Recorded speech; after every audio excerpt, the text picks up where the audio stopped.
Welcome, everyone, to the Avengenerds podcast, where we talk Marvel, DC, Star Wars, and more. I'm your host, Peyton, and with me is my co-host, Torrin. Oh, what the heck? I thought he said it. Hello, how's it going?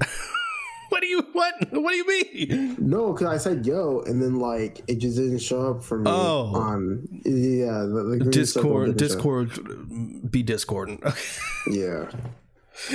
We have a great show for everyone this week. We're going to be talking about Barbenheimer. Let's go. Barbenheimer, the event of the year.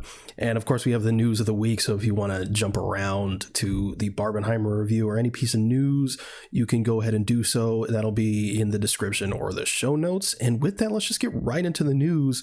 Because of the writer's strike and the actor strike, news has been scarce, but we do still have some good bits of news. We got some Star Wars news. Donald Glover and Stephen Glover are set to write the Lando series. We won.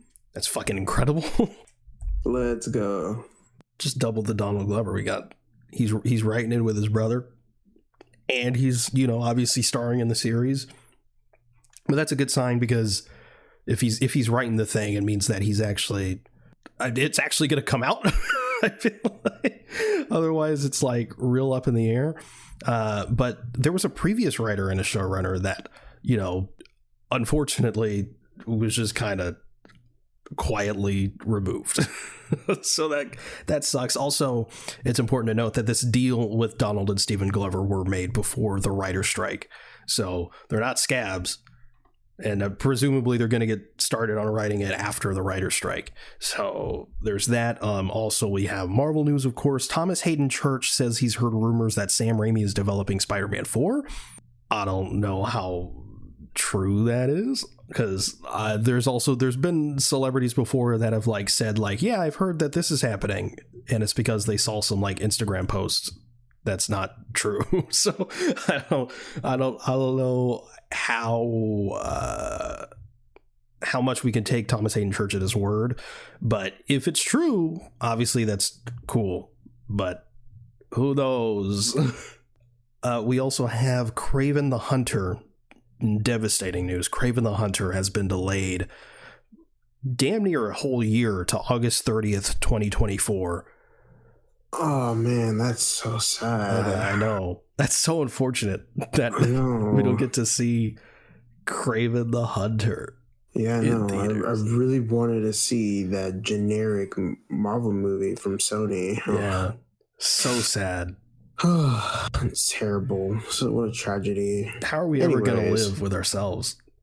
Pain. Well, I can live without seeing Kraven the Hunter, I don't think I can. But I guess, depending who you are, some good news, I guess. Venom 3 will release July 12th, 2024. Oh, yes. So it's now that I can see. It's releasing before Kraven. My day got brighter, so. Yeah, I can't wait to see it. 2 generic ass Sony Marvel movies in a year. I'm so excited. Actually, wait, 3, I think, because isn't Madam Web coming out in 2024 too? I totally forgot about that movie, so I'm so excited to see 3 to see 3 generic ass Sony Marvel movies in a year, on top of Captain America, on top of Deadpool 3. Anyway, Beyond the Spider-Verse has been delayed indefinitely. Yeah, now my day just got ruined again. Nah, I'm just kidding. I know about that. Yeah, I mean, it was bound to happen. Exactly. To be honest. So apparently the actors haven't recorded any dialogue. Who knows how far along the movie actually is. In terms of animation and what they want to do with the animation. Yeah, it's likely that it was never going to make this release date anyway. Yeah, because that would have been way too soon. Probably would have been seeing test footage as the full movie. Yeah. So I guess ultimately it's a good thing. We don't want a half-ass product, but yeah, for sure. The fact that it's delayed indefinitely, we don't have any idea of when it's coming. It does kind of suck. I imagine it's not going to be as long of a wait as the first one to Across the Spider-Verse, which was what, 5 years? 5 years. It was 5 years. Yeah. So, yeah, they probably wanted to do an Infinity War Endgame thing, but, you know, animation takes time. So it's yeah. I'm assuming 2026. That's my guess. 2026 is fine. And now the animators can stop being held hostage and they can go see their families. Maybe. We'll see. For I don't now. know. But yeah, that's the news of the week. So, Yeah. So which means it's time to move on to our topic, which is Barbenheimer. Hip, hip, hooray. What do you want to start with? Let's start with Oppenheimer. All right. This movie was fucking crazy. I don't know. It was insane. I don't know. Do we want to do non-spoilers than spoil? Because like it's history. You know? It's pretty much history. There's one spoilery bit at the end. Yeah. And okay. I get we'll say spoilers when we get to that, but otherwise it's not really a movie that you can spoil. Yeah, because we already know what happens. Yeah. Oh no. No, I didn't mean it like I'm just saying like. Are you sure? I didn't think about that. Like I just. You just we already know what happens. I mean, if you didn't learn anything about the Manhattan Project, then you're failing history, dude. You failed history class. Didn't know about World War II. You're failing history, dude. You don't know shit. But yeah, the movie's fucking crazy. It's nuts. It is like, besides Interstellar, I think it's definitely one of Nolan's most beautiful looking movies. In terms of, you know, the cinematography. You know, considering, you know, it was shot on, you know, 65 millimeter and 70 millimeter film, like, oh my God, it just looks gorgeous. It looks incredible. I'm not the type to like be like a stickler or like really give a shit about what it was filmed on, but I just care if it looks good, and it looks good. So, but yeah, I mean, it's Nolan, dude. Yeah, it's always gonna look good, unless you're The Dark Knight Rises. In which case, I mean, I don't even want to think about that movie right now. I'm not thinking about that shit. But yeah, Nolan always manages to deliver at least a good-looking project. I don't think he's ever really delivered a bad movie. No, like none of his I mean, we've never seen Insomnia. I haven't seen Insomnia. I haven't seen The Prestige. I know you'll like The Prestige. You'll like it. I will get to that. And I haven't seen his first feature, which is Following. But I can definitely say from most of the projects I've seen from Nolan is that like, yeah, none of his projects are like really bad. Like none of them are bad. I would say like they're like a 7. Like the lowest is like a 7. Lowest for me is a 6. And that's Dunkirk. Yeah, Dunkirk. More like mid-Kirk. But even then, like, and Dark Knight Rises. Yeah, even then, like, that's above average. Yeah. So that I could take that. And it's still like well-made movies. Really, as far as Dunkirk goes, I was kind of just bored. That was Dunkirk's problem. It wasn't like the writing or the execution. It was just I was bored. And Dark Knight Rises, I just don't think is that great. Yeah, it's a bunch of but it's got Bane in it, and that carries me through. Yeah, it has Bane, it has Bruce Wayne plot armor, and we also have Robin, who's not even Robin, it's just some motherfucker with that name. Yeah, whatever. Man. Anyway, Oppenheimer. Where was Michael Caine? The fuck, man. Where was Michael Caine? I don't think was he in Tenet? I don't think he was in Tenet either. No, he wasn't in Tenet. We had Tom Hardy's lookalike in there. Or was he in Tenet? Or am I thinking of a different movie? No, he wasn't in Tenet. No, wait, no, he was in Tenet. He was Michael Crosby. He was in Tenet? Yes. Okay. He was in Tenet. Okay. He was in Tenet. Oh, yeah, because they met, or like... Yeah. Okay, I'm not crazy. Yeah, you're good. But he wasn't in Dunkirk, though. Right? No, he wasn't in Dunkirk. Okay. No, he wasn't. Okay, I'm cool. I'm looking it up now. He wasn't until I see it. Damn. So he wasn't in Oppenheimer, but like... wait, no, he wasn't. He was in Dunkirk? Yes, he was in Dunkirk. He was. Are you serious? Yeah, he was in Dunkirk. He was a Fortis leader or something. See, that's what it's credited as. What the hell? Yeah. Okay. Yeah. Okay. So. Oh yeah. Okay. Yeah. It was like a small, like little cameo he did. Oh yeah, there it is. Oh, it was it was a voice role. Yeah. Okay. That still counts. Yeah, it counts. But he wasn't in. As far as I know, he wasn't in Oppenheimer at all. No, he wasn't. That's crazy. Because it's a Nolan. Yeah. You think he's mad about it? He's like, God damn it. Fucking probably gives him like strain off of his body, bro. He's he's like, finally I don't have to go to set for fucking Nolan. He's Nolan has like dirt on him or some shit. Because knowing Nolan, he was gonna cast like Michael Caine as like someone who was very prominent in the role, maybe his professor or something. Yeah, probably professor. But then again, probably, like, almost killed me. Probably because, like, well, then again, in Oppenheimer, people were casted so much that they only got like maybe like 30 seconds of screen time. So who knows?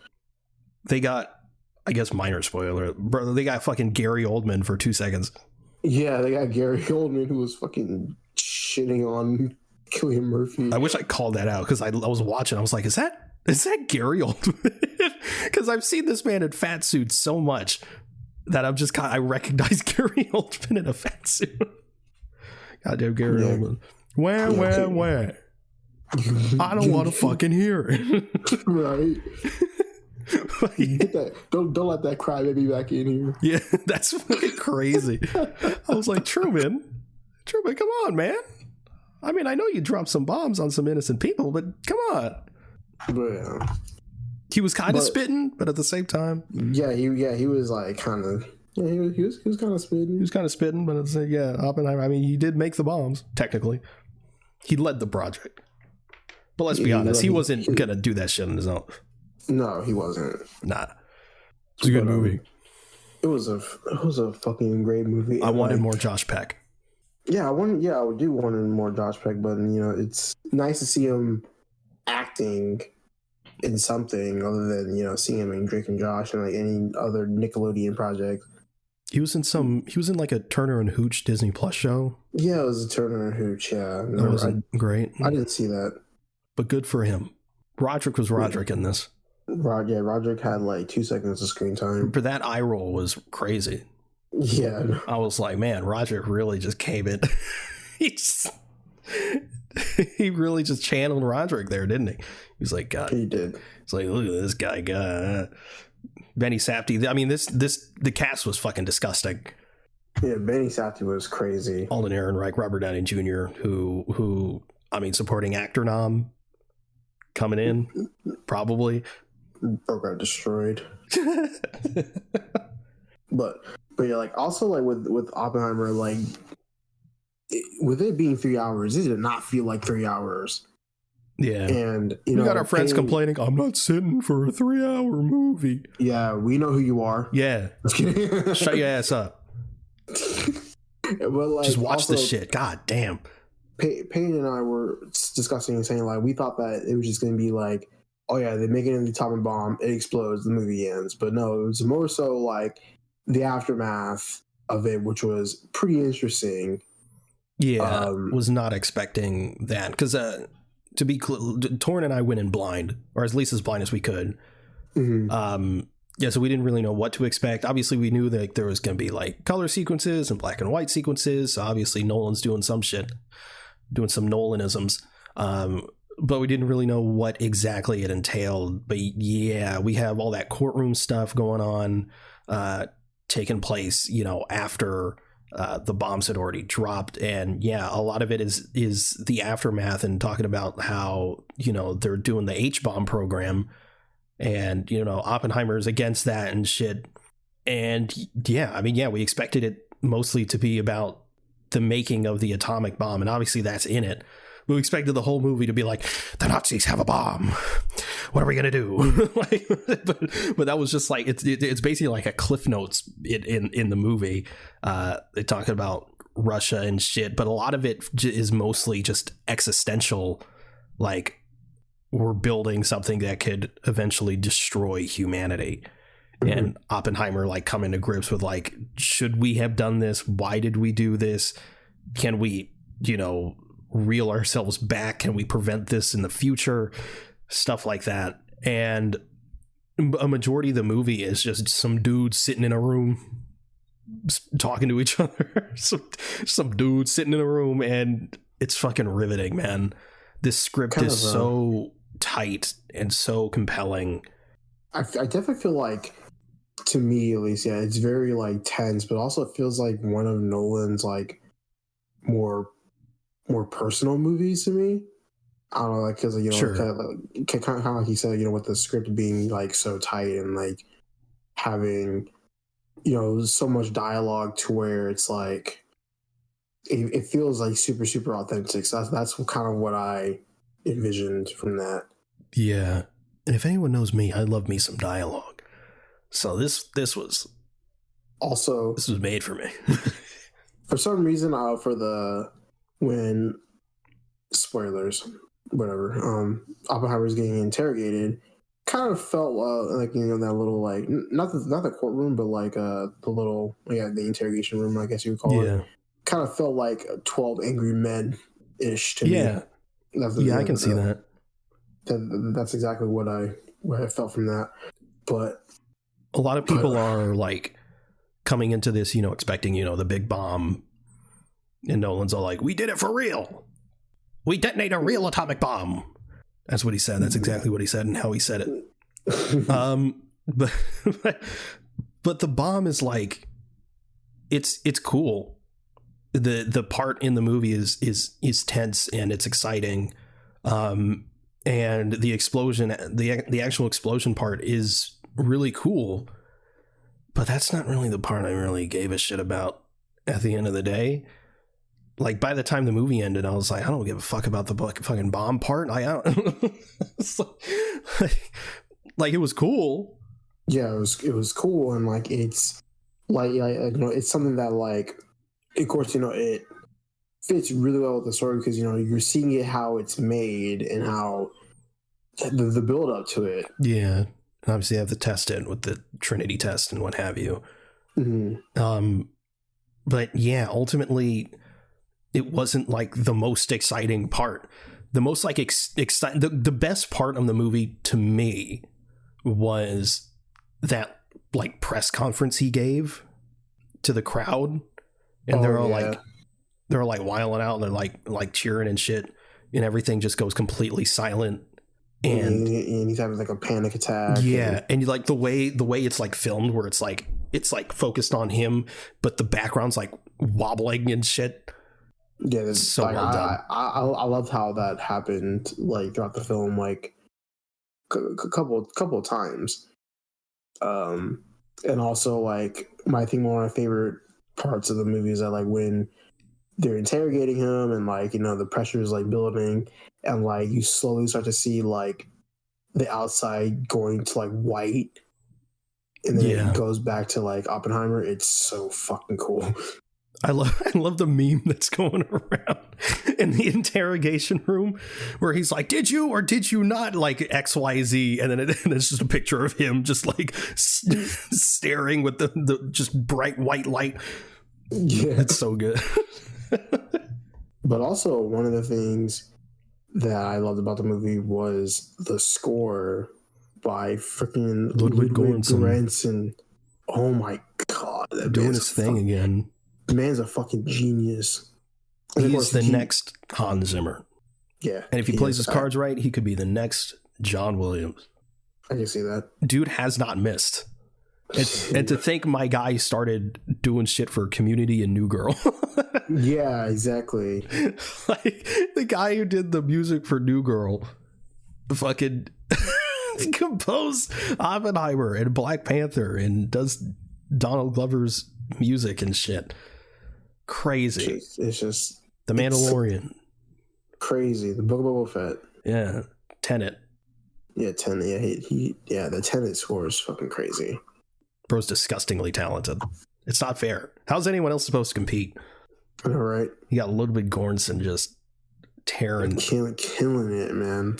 Insane. Dude, it's just like it is like this project or just Oppenheimer is definitely one of my favorite Nolan movies thus far. Yeah. And like for me, like I'm not like, you know, I definitely appreciate Nolan because, you know, of all the, you know, the impact he's made on the film, like, you know, the film community.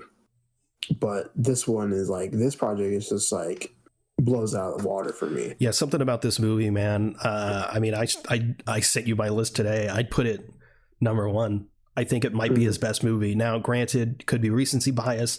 I haven't seen Interstellar in a long, long time. But the way I'm feeling right now, it's one of those movies where after watching it, not only could I just not really stop thinking about it, just the more I thought about it, the better it got. It just, it's such a great film. And I can't wait to watch it again. I know. And it's one of the things where it's like, it's definitely like a film because it's so like well paced that it just makes the viewing process much more easier, much more better. Yeah, it's brilliantly paced. Yes, there's not like a moment wasted. You don't really feel like you missed anything. Like technically, like there's, if you know like Oppenheimer's story, there are bits missing. There are, but to tell the story that it's telling with the message that it's giving, you get everything you need to, because ultimately it's not really like a biopic. It's just, it's a movie about Oppenheimer, but ultimately it's a movie about the dangers of these weapons. Like, yeah, fucking like nuclear warfare. Yeah, it feels like a. It's kind of like a biopic mixed with like a documentary in a way, but without like it being like, you know, too real. Like, you know how like documentaries are formatted. Yeah, kind of why I don't really like documentaries like that. I felt like I felt like Oppenheimer was a low key superhero movie. Yeah. Because he's like, there's like a slight like montage sequence of like recruiting the team. Mm-hmm. And then there's like a suit up sequence where he puts on his little suit and his hat and shit. I'm like, this is a superhero movie, Nolan. You ain't slick. This is Batman 4. This is the Dark Knight Returns. I don't know what, like. Yeah, we're actually watching a movie of Scarecrow's descendant. I think he gets all his smarts from. But man, I really want to see this movie again. I want to see it. I think it's the 70mm IMAX is going away this week or something. It's going away soon. So yeah. I really want to see it in 70mm IMAX. That's some shit I do not care about. Wow. No, not a real fan. Take Oppenheimer off your number one. Put The Dark Knight Rises as your number one for that. Oh, true. That is the best movie ever made. Yeah. Let's see. Hold on. I'm looking at showtimes. Let's. What about the MCU cameo? The MCU cameo? Yeah. Albert Einstein. Yeah. And the whole theater erupted into applause. They were like, "It's fucking Albert Einstein. Look at this guy." Yeah, I love when Oppenheimer walked up to Albert Einstein. He's like, "Einstein, what do I do?" And he just whispers in his ear, E = MC squared. And then he walks off. He's like, "Oh my god, it all makes sense." He fucking flies away. He flies away. Yeah, Einstein fucking flies away. It's Oppen time. Oppen time. Can't wait for the Oppenheimer cinematic universe. Next film is going to be an Albert Einstein origin movie. Someone should create a war movie timeline. It's just a bunch of war movies just in chronological order. I mean, I wouldn't be surprised if someone actually made that. Saving Private Ryan. They're Saving Private Ryan, Full Metal Jacket, Apocalypse Now, Oppenheimer, Dunkirk, other movies. Interstellar, 1917. Wait, that's World War One. Tenet, The Dark Knight, Infinity War. It's got war in the title. No, but let's talk about Robert Downey Jr.'s character. Because that guy... Louis Strauss is a fucking menace, dude. Actually, it's Strauss. Oh, yeah. Sauerkraut. Sauerkraut? That's crazy. No. Sauerkraut. But yeah, going into it, I see people talking about Robert Downey Jr., man, definitely supporting actor nomination. And I'm like, okay, I'm excited. Because I love me some Robert Downey Jr. Remember when he was nominated for an Oscar for playing a black guy? That was cool. He's a dude playing another dude. Disguised as another dude. Yeah. RDJ's the only one that can pull that off. Right. The only human being. And he does it. He did it so well. I'll never get over how well he does that shit. It was so good. Anyway, I was going into it, and like half of the movie goes by. I'm just like, yeah, Robert Downey Jr. He's good. He's very good. I don't know if he's in this enough to consider it supporting actor nomination worthy. I don't know about all that. And then the back half of the movie happens. Right. So spoilers, the bigger spoilers ahead.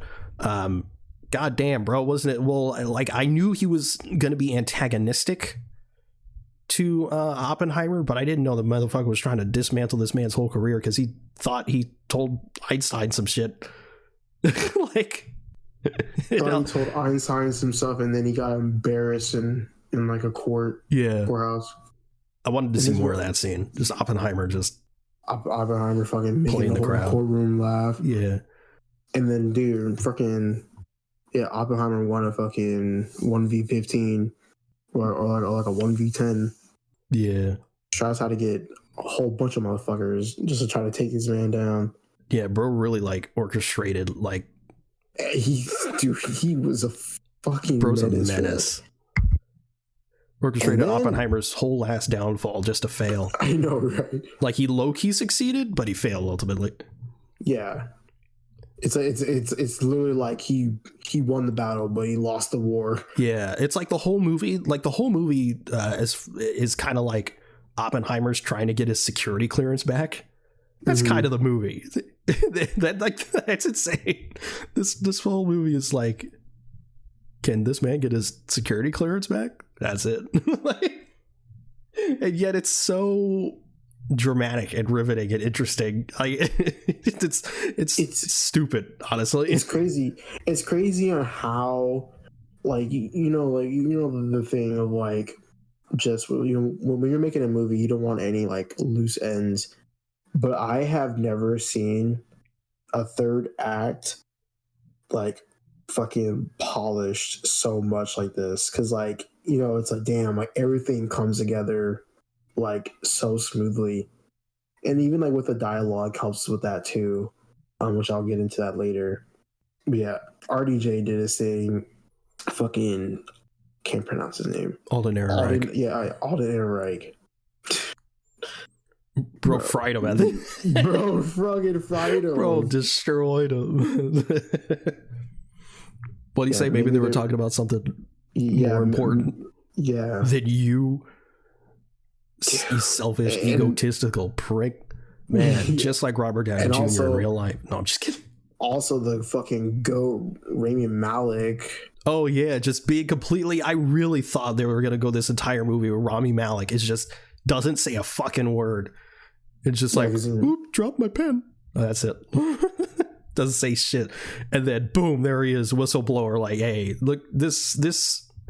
Tony Stark's a bad dude, bro. Get this man out of here. Yeah, I know, right? He was like, yeah, he just did not like Oppenheimer. And then fucking just the shots of RDJ just coming to terms with like, yeah, I fucking lost. He was just so good in this. He was so good in this. Yeah, I know. He was fucking awesome. There was that part. There was like I don't know if it was like unintentionally funny or just But like when Alden Ehrenreich tells him that, you know, maybe they're talking about something more important, and the press is outside, and he's like so pissed at him, and he opens the door, and he just has to put on a smile and walk out. I know. Yeah, I was like, right? that was great. That was great. Bro's like the fucking meme, you know, like where he's like the guy, you know, with the mask. Yeah. He's like crying underneath it. He's gonna smile mask. Yeah. Fuck, man. But Robert Downey also, Jr., the way Robert Downey Jr. talks about this role, he said he was excited to play him because it's like the opposite of who he usually plays, which is himself, essentially. Yeah, like fucking like billionaire, playboy, philanthropist type. But like he's like slow talking in this. He's a bit more methodical and soft spoken. He doesn't really quip. The only really times he does is when he's like talking to the panel. I don't know what else to call them. The panel of people. And then he's a little bit quippy, but once he's behind closed doors, he's just like sort of relatively soft spoken until he's like really angry and shit. But yeah, fucking phenomenal performance from RDJ. You also want to know who had a fucking amazing role in this movie? Emily fucking Blunt, bro. Yeah.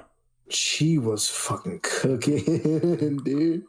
And you know, it's like one of the things to where it's like, I won't get into it too much because I'm not trying to get into this right now. It's gonna annoy me.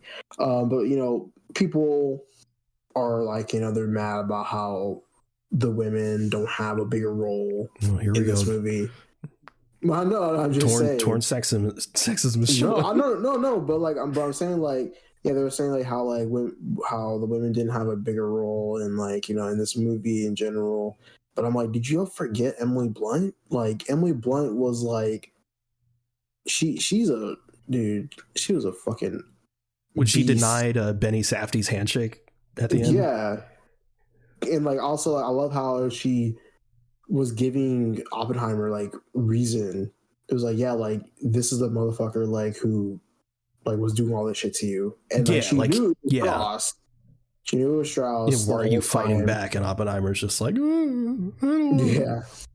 Yeah, she's definitely the type to defend Oppenheimer when he gets his meal wrong in a restaurant. Yeah.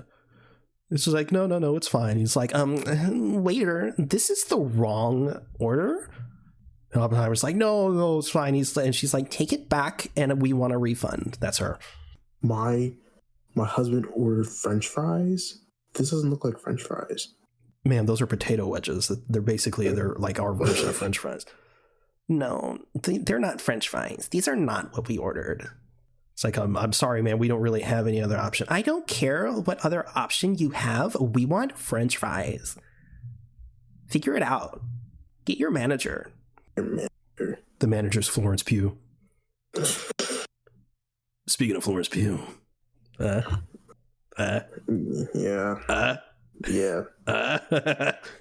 Twice indeed. Twice. Once where Emily Blunt's getting cucked. Oh yeah, that's right. No, it was three times actually. 3 times. Oh yeah. Yeah. Oh yeah, you're right.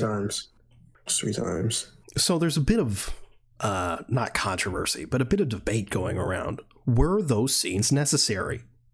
Were they necessary? Yeah. I mean, you can remove them without. Like, you can remove them.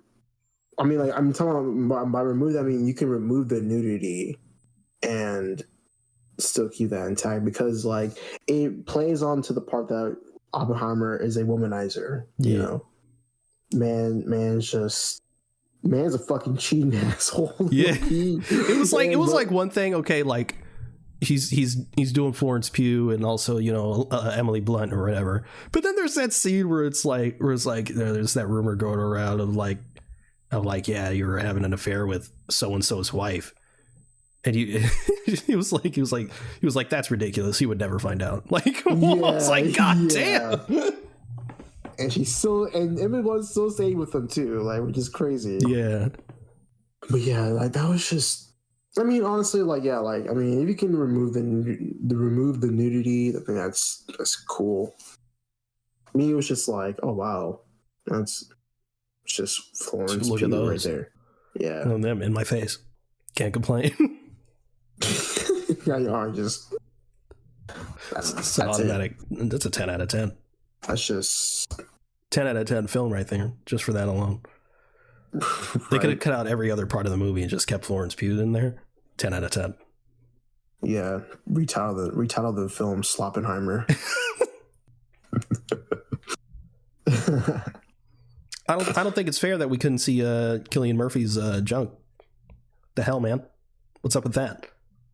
Yeah, I think they CGI'd his ball sack out of the frame or something. Some double standard shit. Try to see it. It's not fair. I'm not gay. I just want to see the dong for science. You're just admiring. Yeah, that's it. I'm admiring. Bro's trying to see the man's Guinness. I think I really just I think the dialogue that is very meaningful to me is the conversation between Albert and Oppenheimer towards the end. Yeah, towards the end. Or the end. Not towards the end. Pretty much. And you know, Albert Einstein's talking about how they're gonna they're gonna give you like a medal and shit, but like they don't really care about you like that. Yeah. They're gonna like give you respect in a fake way. You know, they're gonna like shake your hand, they're gonna do all this, but like at the end of the day, like you're just another person to them. And I love how at the end, going back to Emily Blunt for a little bit, how she still didn't shake Benny Safdie's hand, and she was gonna spit in his face. Yeah, that was cool. Yeah, that was fucking awesome. But yeah, just that whole entire scene, you know, like I said, going back to the beginning, it's so fucking good, man. And even like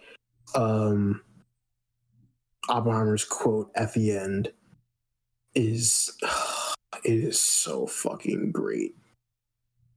Like I like it is such a great quote. Yeah, because the sort of theory or one of the theories was that making this atomic bomb was going to literally set the atmosphere like on fire and essentially destroy the world. Mm-hmm.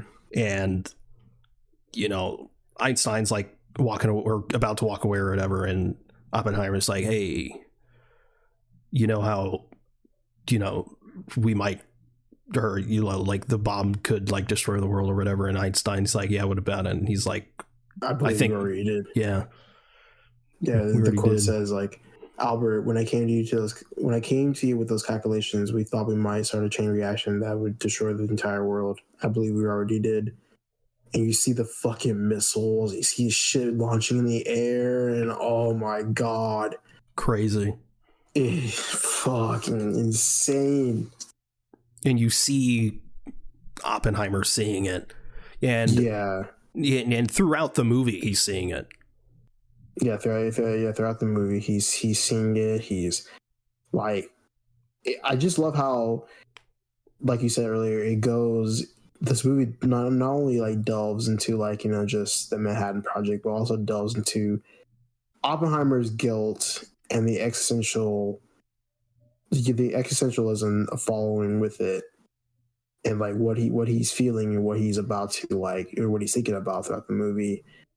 It's just like I can't even. I'm gonna say that just 1,000 times. I can't really put it else in the world, and how fucking brilliant it is. Yeah, and you see the little ripples in the lake, and there was also that scene with the map. It was the same thing. Phenomenal. Yeah, also got me thinking about, you know, the fucking Korean War, and like, you know, just, and like also like fucking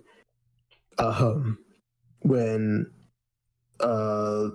Louis Strauss was like, oh yeah, who's on the board? Like, who voted me out? And it was like, oh yeah, some people in JFK. Yeah, it was like some young politician just trying to get his name out there.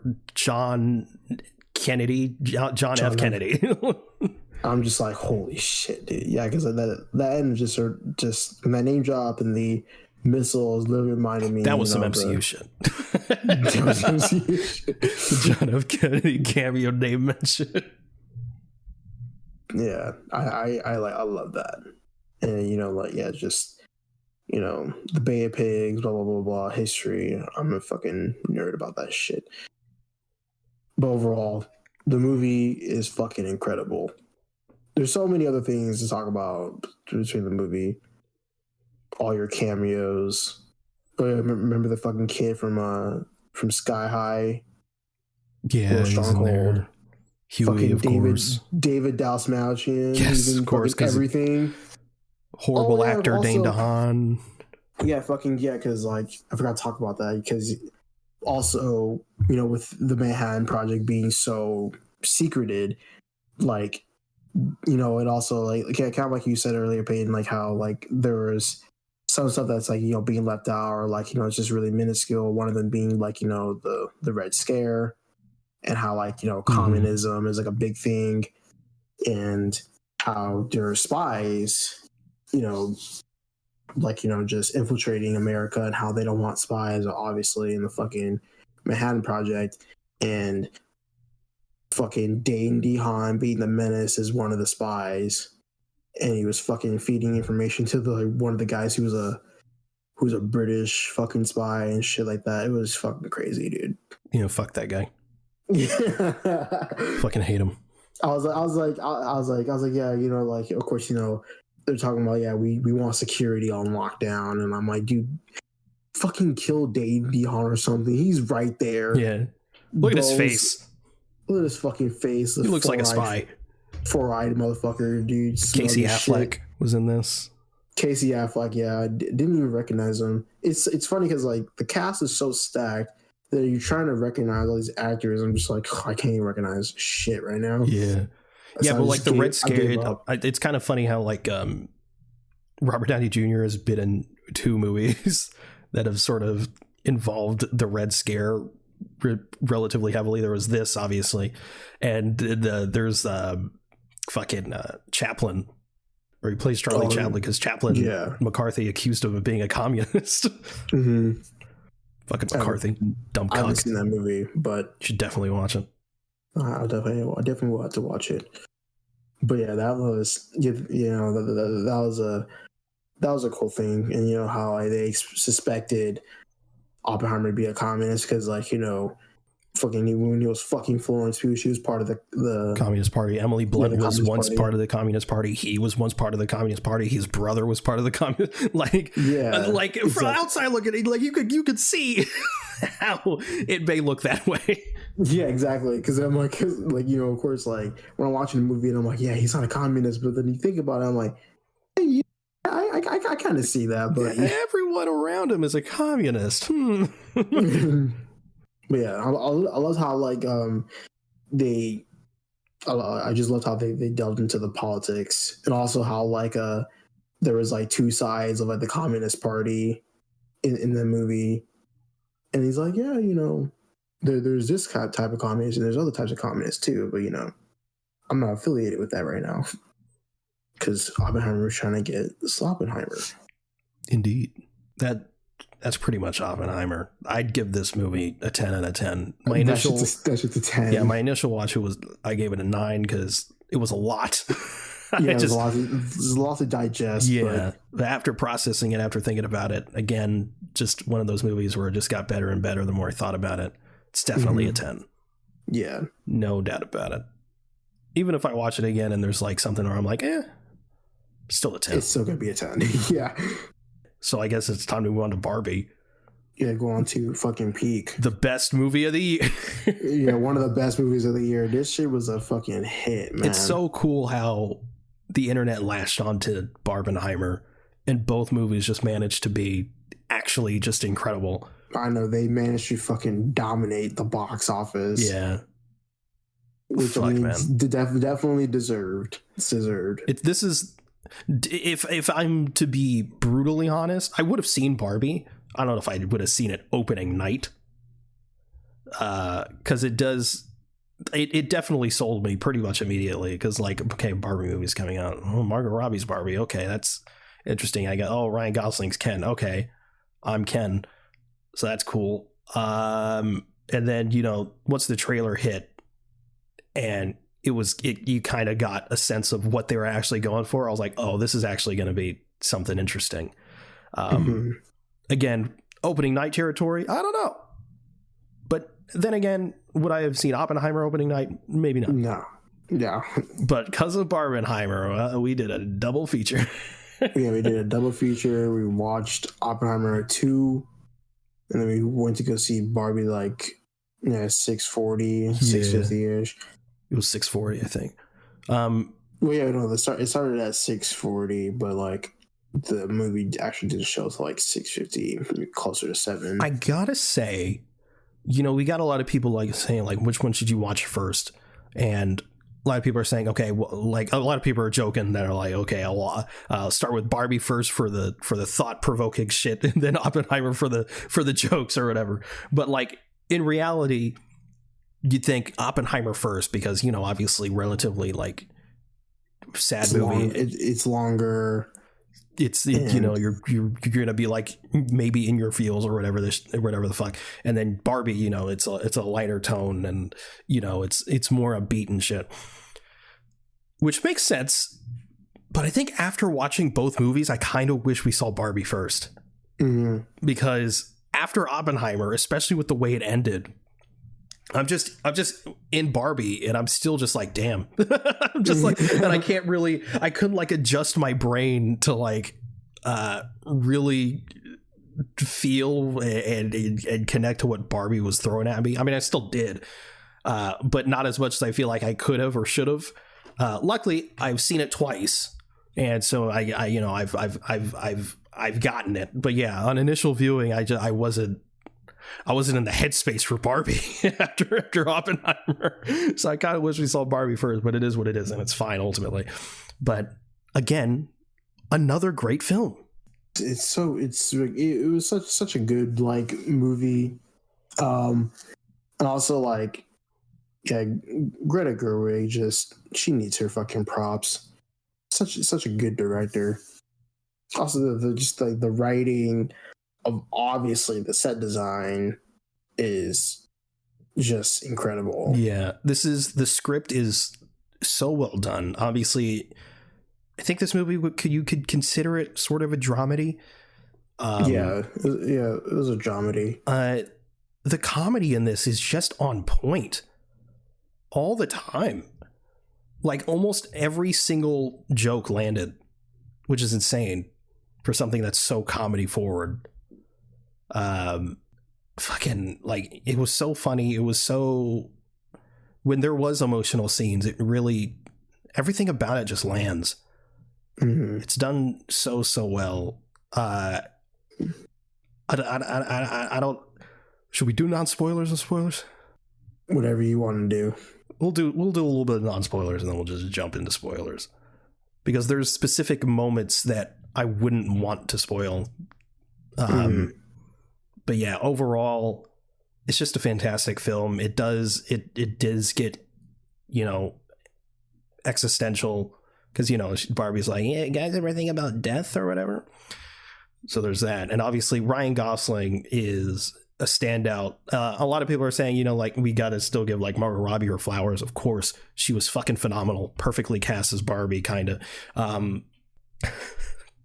But like, Ryan Gosling as Ken was just stupidly good, because like Ken is such, I feel like you gotta balance him with, he has to be really stupid and obnoxious, but he still has to be lovable and funny, and you still gotta like sort of feel for him and shit. And like, Ryan Gosling just plays it so perfectly.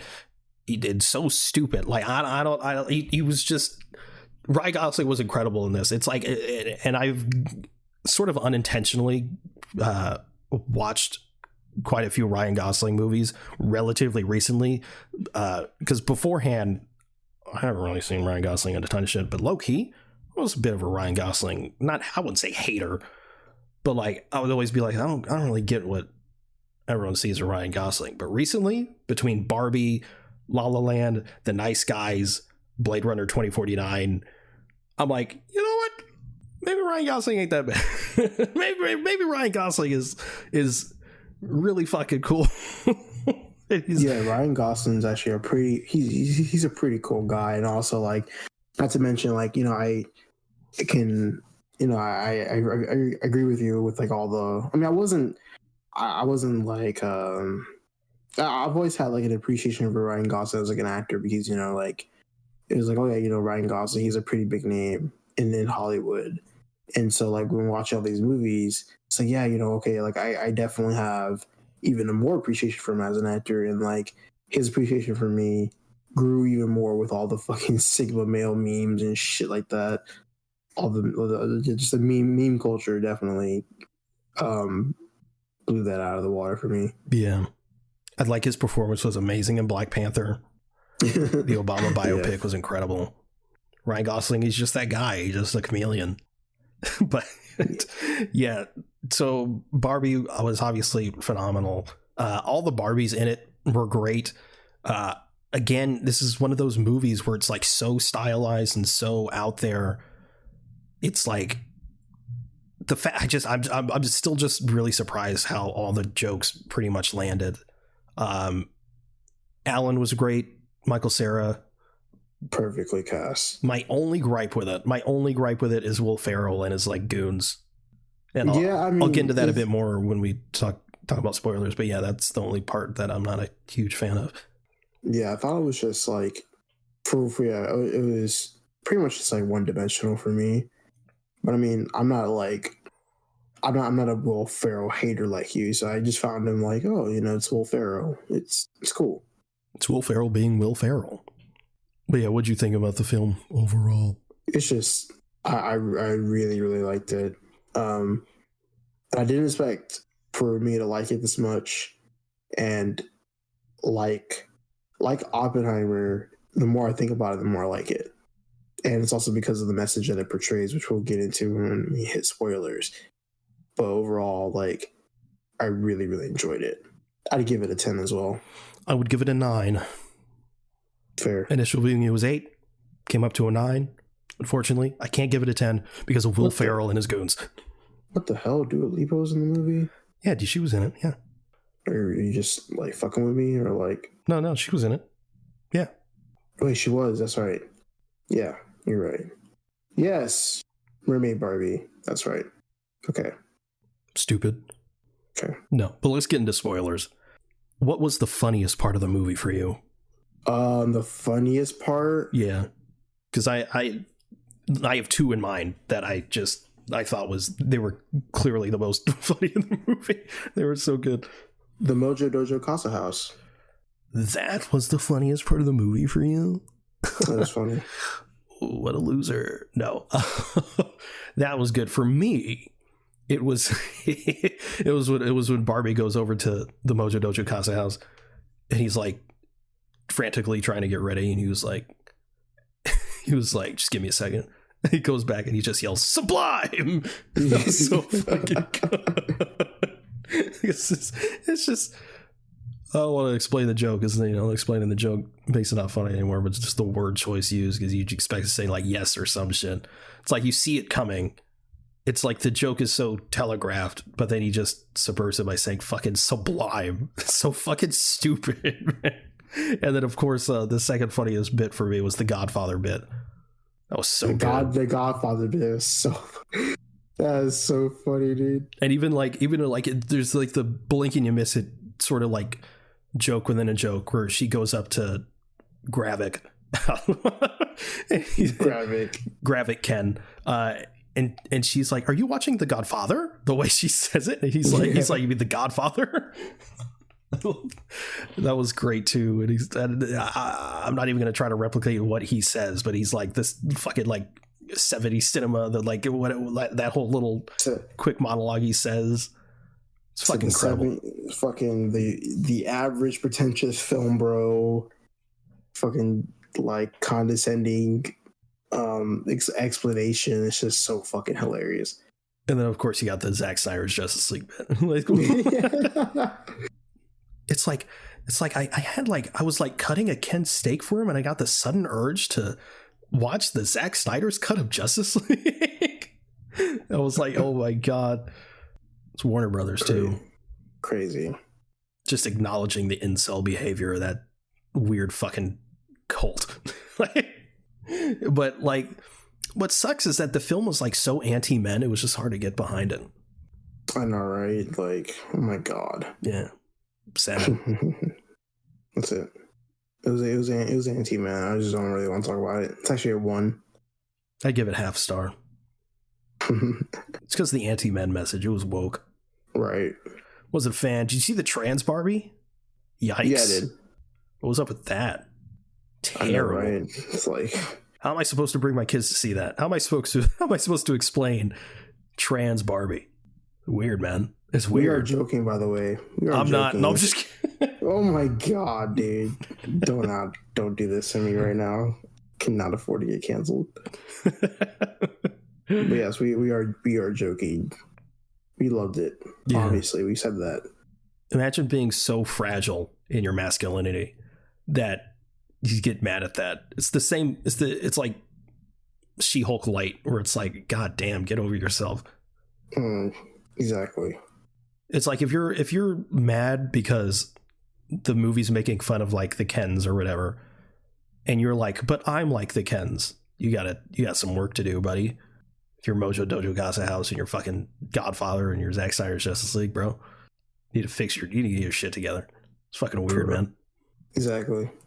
But like, yeah. So about like Will Ferrell and his goons, yeah, like you said, it was very one dimensional. I just my biggest gripe with them is like, I know it's Mike Mattel and they sort of like fostered the Barbies and Barbie Land and whatnot, but I felt they weren't real enough.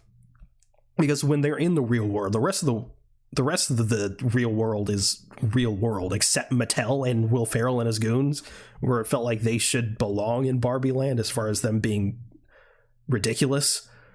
And like Will Ferrell is just like, there's parts of it where it's like, oh, he genuinely wants to help like women, but there's other parts where all he cares about is his bottom line. And I just feel like it's a bit conflicting, and I just feel like that whole group wasn't antagonistic enough to the Barbies. Yeah. But yeah, that was my biggest gripe with it. Other than that, flawless movie, pretty much. Scott Pilgrim was in it for a second. I know. Yeah, I also loved like fucking the choreography. He was fucking doing that shit was crazy. Yeah, I'd also love how the film when it starts, it really throws like everything at you to like really like tell the audience like this is the world we're dealing with. So like obviously like the changing of clothes and how like there's no water coming out because it's literally a playhouse, and she floats down because you'd pick up the doll and put it down. You wouldn't go through the whole process of like going downstairs and shit. That was really well done. They don't eat food or drink anything. So it's not like our world, but it's pink. It's like literally they're fucking dolls. So I thought that was really, really well done, and obviously serves the movie. Or like when Ken like bounces off the water and he's like he like twirls, but it's like someone's like grabbing him and like turning him like over and over again. Really well done. Let's talk about the rivalry between Ken's Ryan Gosling and Simu Liu. I was not expecting so much Simu Liu in this, to be honest. I was like, saw him in the trailer. I'm like, oh, cool, Simu Liu's in this. That's great. And then he turns out to be like an antagonistic to Ken, Ryan Gosling, Ken. And then they're friends for a bit. And then they're enemies again. And then they're friends for a bit. Yeah, bro. I just wanted to see the beach off, bro. We did see the beach off. No, I want to see it in depth. Yeah, sure. Yes, I agree. Like the Simu Liu Ken feud with Ryan Gosling's Ken was pretty funny. Yeah, it was really good, and the whole like there's so many like film references of this. Obviously, you got the obvious ones like 2001, right at the beginning. There's the Matrix reference where she's like is trying to escape Mattel, and there's like that endless hallway. Mm-hmm. And then I think there's actually a little bit of debate on it. I think it's the whole like the actual beach war. I think that was like Saving Private Ryan. Saving Private Ryan. Yeah, at least initially. Reminded me of Lord of the Rings. Sure.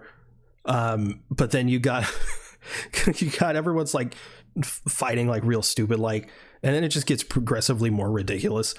Like they have like those like suction cup arrows, but they're like acting like they're actually getting like shot with arrows and shit. The Mattel guys get there and like one of them like actually gets shot somehow.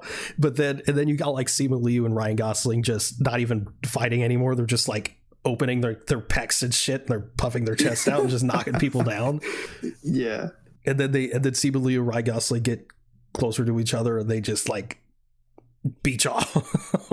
And then there's all those like sparkles and shit, and you got like Chris Evans' brother, he's all like, oh, and you got Graphic, he's like, oh, and then you got the whole fucking like Grease musical number, which is incredible. That was fucking awesome. That was so funny. Speaking of which, the I Am Ken song is brilliant, incredible, one of the best songs I've ever heard in my life, to be honest. Yeah, it definitely changed the course of the music industry and cinema as a whole. Yeah, but that Grease dance number, that was my favorite part, to be honest with you. It was so fun. It was so well choreographed, so fun, so ridiculous, and it did the thing that musicals usually do, because obviously this movie's not a musical. It's a movie that has a couple musical numbers in it, but like it does the thing that musicals do, where it tells the story through the song. So obviously they're fighting, but then they realize, oh, like, why are we fighting in the song?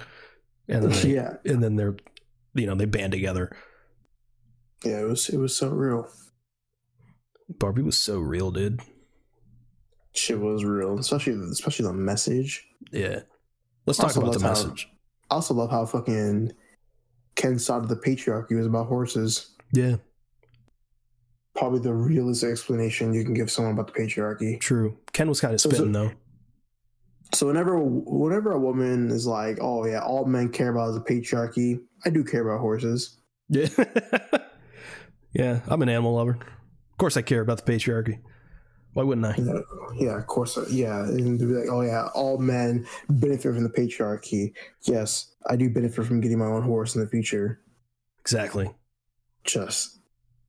Yeah, I fucking love the patriarchy. Clip that. Clip that. Clip that is crazy. Send it to his employers. Like, that is insane. No, well, like, let's talk about the message, because like there's the critics of the Barbie film, which are few and far between, such a vocal minority, a bunch of losers if you ask me. But they're one of the biggest criticisms I see is that the message is like too on the nose, and I'm just like, it probably should be, because if it's not on the nose, it's just going to go right over people's heads.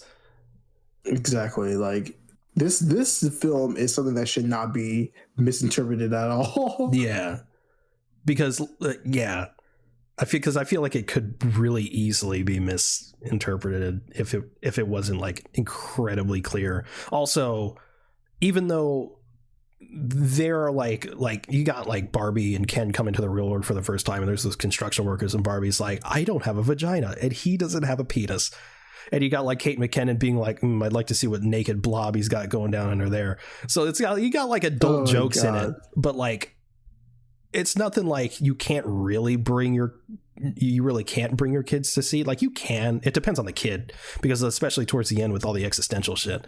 But like, they know it's a Barbie movie. They know kids are going to come to see this. So making the point super on the nose and being like, this is what the message is, this is what the movie is, just makes sense. Not only to not have these weirdo fucking Godfather watching fucking weirdos misconstrued shit, but also just having kids watching and actually hearing it and being like, oh, I get it, because they're fucking telling you. Yeah, because like you have like, I know like especially for the people, some of the vocal minority. Well, I don't even say they're vocal. They're just like people who happen to get attention on the internet rather than them getting attention at home. They were like, oh yeah, like Ken is the real antagonist in the Barbie movie. Like he's like this alpha male, blah blah blah blah. I'm like, bro, like if you went to the Barbie movie thinking that Ken is a villain, then you're fucking weird. Like you completely missed the message of the movie. Like Ken is an antagonist, but he's not like a villain. Like it's also like just to show that Ken and the Kens are it's a I mean I don't even say like an allegory, but it's basically like about like, you know, the boys who go through like this villain arc and then they fucking hate women and become like incels and shit like that, the misogynistic guys. But it's also like, hey, men have feelings too. Yeah. You know, and it's like, you know, it's which okay. Which is why the whole like, oh, the film's anti-men thing doesn't make any sense. Yeah. And it's like, you know, at the end when like Barbie's like, you know, it's okay to cry. It's okay to cry, and then she also says like maybe it doesn't have to be girls' night every night. Yeah. And like she was like, oh yeah, like you know, I apologize for, you know, like always blowing you off. Yeah. And then like some people were like, well, Ken didn't even like apologize to Barbie, and I'm like, yeah, but like I mean, he understands, and like Barbie understands too. Like he doesn't need to apologize. He didn't do anything wrong. Bring back the patriarchy. Yeah, bring back the horses. Yeah. And I also like. Sorry. One more thing. When like the Barbies start to reinstate everything, instead of like it doesn't fully go back to the way it was. Like the truck there, it was half pink. Mm. So like clearly they want to, you know, make things more equal. It's not just ooh Barbie again. Exactly. And even like with, you know, going back to going back to Ken, like, you know, when like Ken was like super uninterested when he found out the patriarchy wasn't even about horses. Yeah.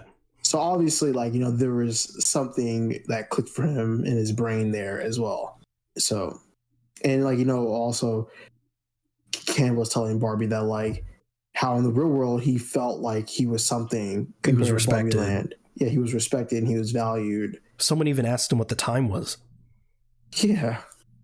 I also loved how they were like with the daughter. I forgot the character's name. Sasha. Yeah, they were just like, she was just like up front and like called Barbie like a fascist, and she was like how Barbie like makes women like feel bad about themselves and shit. That was great. She was fucking crazy. What a Gen Z thing to say. Yeah, no, I didn't know Barbie was Batman. But yeah, and then like, you know, the whole, you know, the Barbie side, like I enjoyed that as well. Like I enjoyed like, yeah, you know, like I loved how like America Ferrera's character tied into the whole thing, you know, with like, you know, with Barbie being like, you know, feeling like real emotions and her wanting to be like a real person. Yeah, and it makes so much sense too, because like I love how, I mean, I'm sure it was all like Greta Gerwig and shit. I doubt Mattel wanted to like admit it, but like the fact that like girls don't really play with Barbies anymore. So obviously, so it's got to be the mom. Mm-hmm. Yeah, just like, because, you know, like of course, you know, she's growing up. She has her little girl. She doesn't like the little girl doesn't even like acknowledge her mom and all that type of shit like that. And so like it made everything like super like authentic, and like it was interesting to see how they play with that side of the plot. And then they ruin it all with the ending. Yeah, I know, right? Oh, I want to be a real boy. Shut the fuck up. I want to be a real boy. No, but like I also think it was like cool at the end where, you know, Barbie like meets the maker. Yeah. And basically telling her like, yeah, you know, like you can make your own choices now, like you know what it's like to be a woman. And Barbie wanting to become human it was just so cool. Like I mean, I really enjoyed that part. And then like it was cool how like Billie Eilish's song comes in, which is a beautiful song on its own. but obviously the lyrics are like, obviously, you know, it's the movie. Lyrics are the movie, and it comes in and there's like montage of like all these kids, and apparently those are all like videos from like crew members and stuff. Yeah, so that's really cool. But also I think it was just brilliantly done how the notes in that song, which apparently the way it went, it was like they approached Billie Eilish to make a song, and she made the song, and then I think Greta Gerwig asked the composer or whatever to like insert the notes of this song throughout the score, so everything just kind of feels all tied together. I think that was brilliantly done. And a lot of times when those tones do come in, it's when Barbie's experiencing something specifically human. So I thought that was really, really well done. Yeah, for sure. And then there's the bit at the end where she sees her gynecologist. That was very funny. Yeah, that was funny. Because she doesn't have a vagina. I don't know if that was pointed out. Kate McKinnon was fantastic as Weird Barbie. Yeah, I fucking loved her. Yeah, she was great. Everyone did their thing, and even Alan became a Barb. No. Okay. No, the fact that like all of NSYNC are Allens. This is Justin Timberlake's an Allen. He's like, yeah, even him. Don't even name drop him. Love to see it. But yeah, I don't got a ton much else to say. Yeah. To be honest. So yeah. Other than that, like, you know, Barbenheimer was a hit. Yeah, Barbenheimer was definitely a success. It's fucking great. Best double feature I ever participated in. Only double feature I've participated in. Also, yeah, the marketing for both movies were fucking insane, especially even Barbie's. Yeah. Shit was incredible. Also, the long line in fucking Santikos. Oh, yeah.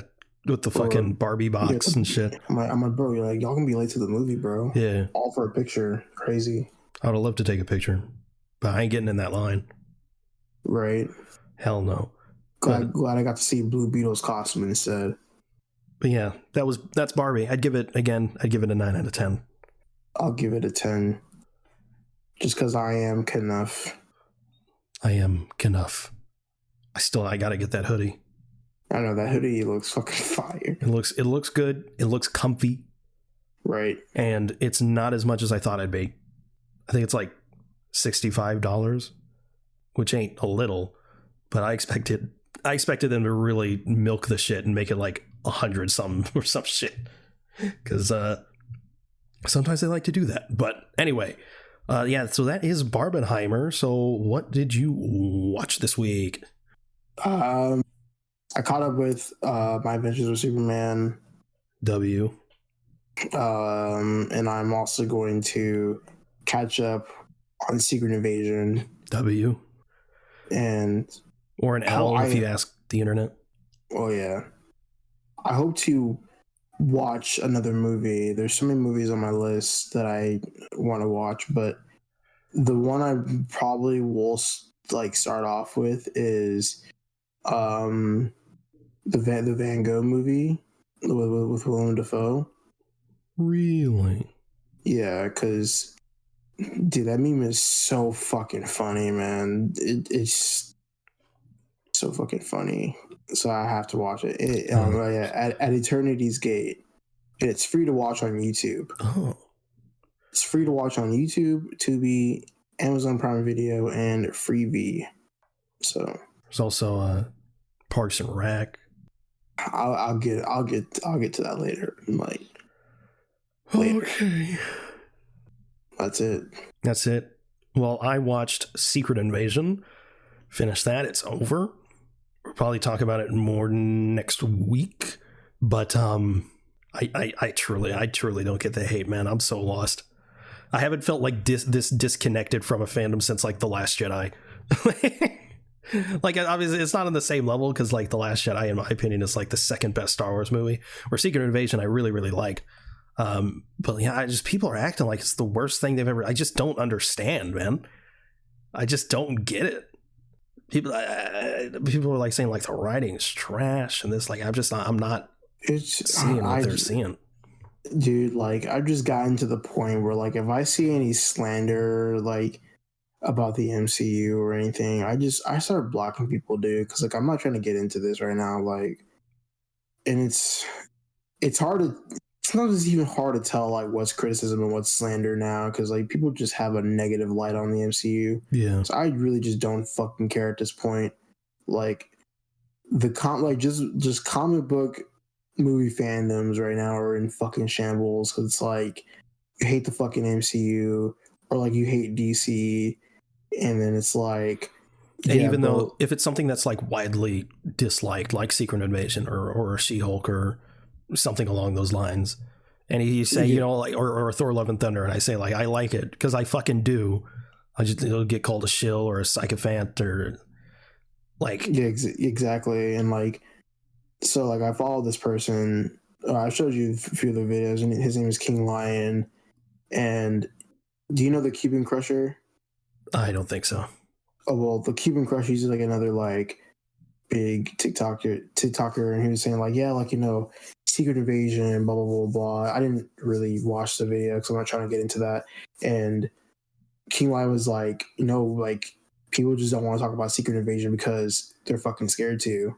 Because like if you talk about something that you like, especially when it comes to like, you know, MCU, you're gonna get fucking shit on, and like, you know, it's fucking true, because it's like I know I am a full believer that like you should not let a fandom like deter you from enjoying something. Yeah, deter you from enjoying something. But like, dude, like I fucking hate when I go like on TikTok or like go on fucking Instagram, or no longer known as Twitter, known as X.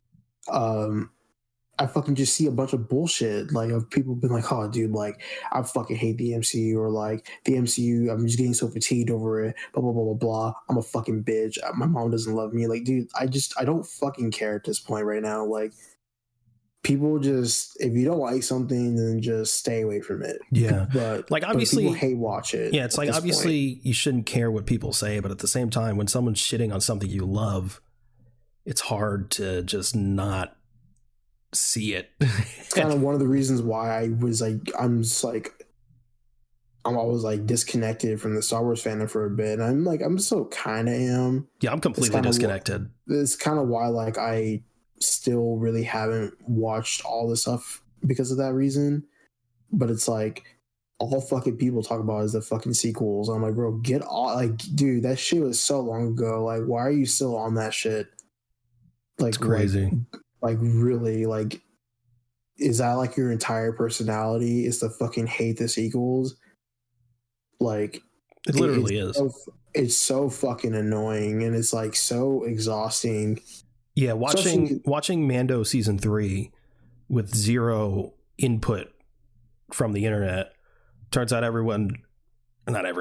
literally everyone, but like a ton of people, the fandom seem to just hate Mando season 3, and like Mando season 4 is coming out, and people are like, man, I hope they actually get writers this time.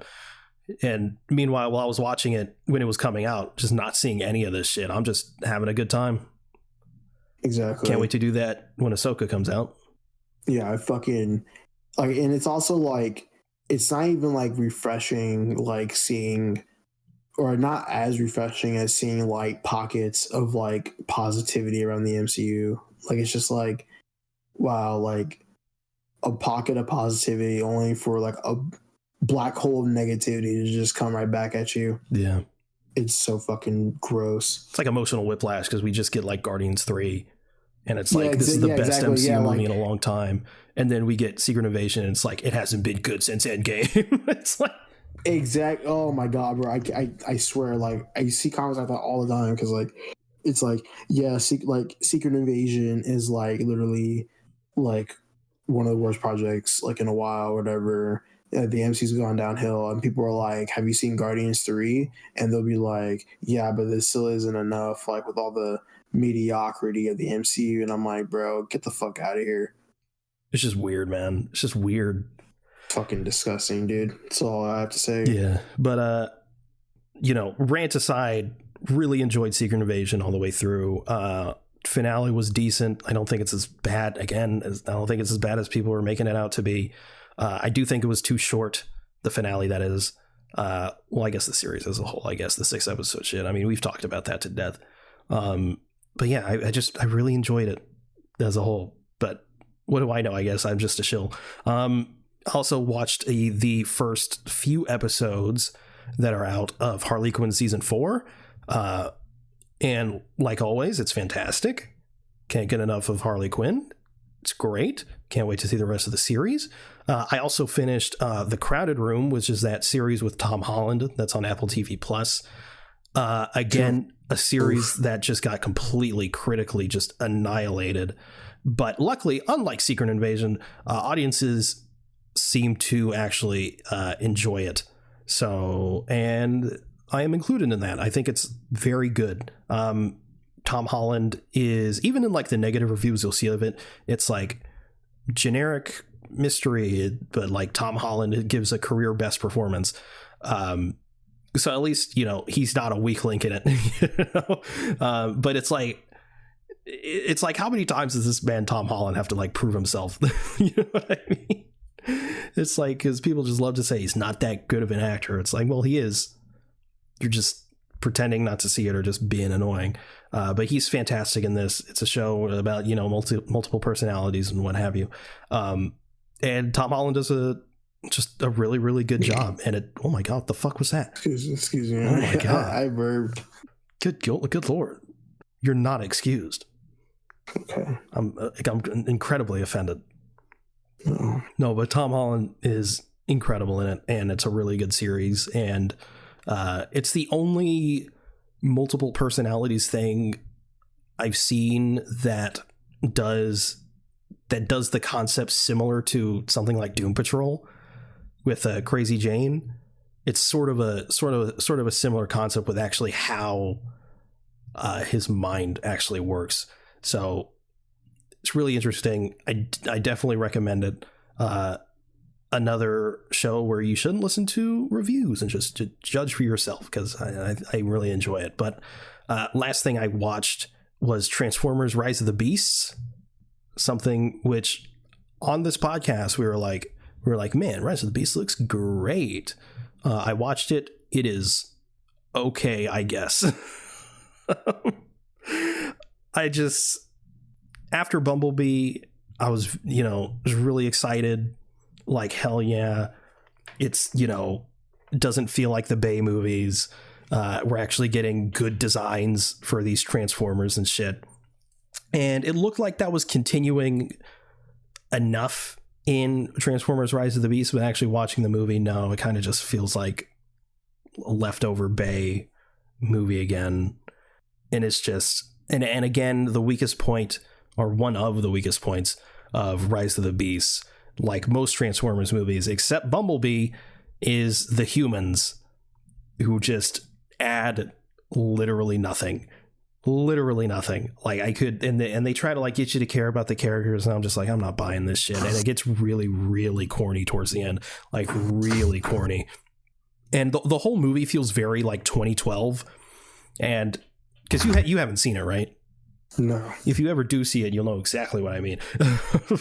Yeah, towards the end, it gets very 2012. It just feels so outdated. It's like literally this movie is like if if it's Transformers movies came out in 2012, except they weren't directed by Michael Bay. That's what this movie is.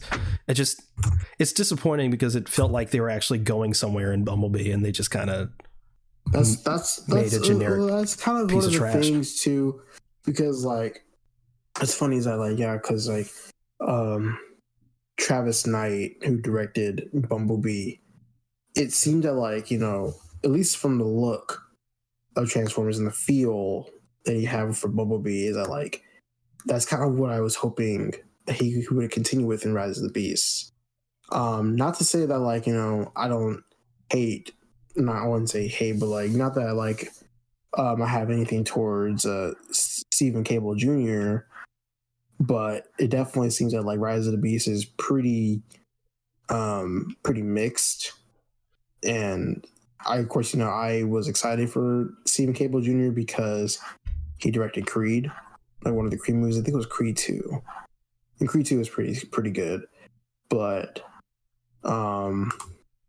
yeah, I definitely have to see that now. It's on Paramount Plus. How much is Paramount a month? I don't know. You could probably get a free trial or some shit. I hope so. Let me see, Paramount Plus. It's like, yeah, try 1 week for free, and I can just cancel the hoe. Yeah, but probably. Let's see. It's again, like you said, it's just, I don't know, man. I want something better from because the Transformers franchise has so much legitimate potential, and you see that potential in Bumblebee, and it's just why, man, why? I just don't get it. And then towards the end, do you know anything about the movie other than what you've seen in trailers? Yeah, I know. I know. Like, I know there's. Do you know about the end? No, I don't know about the end, but I know that like there's like they're fighting Unicron and shit, which like I had my skepticism because Unicron he's pretty fucking powerful, and I'm like, they don't do shit with Unicron. Well, do absolutely nothing with him. That's fine. I guess it's whatever. I guess they're setting him up or something. I don't know. But there's this moment towards the end, which, unless you're like sort of familiar with these franchises and who owns what, it might seem sort of out of left field. But if you're in the know, it kind of makes sense. But it's something that, if it came in something like a Bumblebee or a movie that is at least as good as Bumblebee, it would be like a legitimately exciting thing. Like, ooh, this is coming.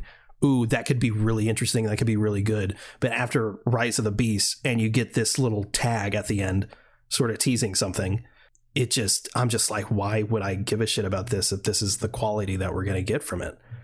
And I want to play coy about it because it's like, because it still could be something, especially as something interesting, but I don't know. I'm just not confident at all in whatever they're doing now. I'm just not. But I'd give it a 6 out of 10, and that's generous. Oh wow! There's gonna be a prequel film to Rise of the Beast. It's probably gonna get delayed, but it's gonna have Chris Hemsworth and Brian Tyree Henry. It's scheduled to release September 13, 2024. I don't know if that's connected. It's animated though. It's a feature length animated film, animated prequel film. Okay, I guess. Well, who knows? I'll definitely watch it today because I'm just gonna get Paramount Plus. Just knock it out of the way. Yeah, I'm just gonna knock it out. Yeah. Because I wanted to see Rise of the Beast when it came out in theaters because I really do love Transformers. Yeah, something about it when it came out, my interest just went way down, and I just it didn't go way down for me. I just didn't have the time to see it. I should mention some positive things. Pete Davidson's Mirage was genuinely really great.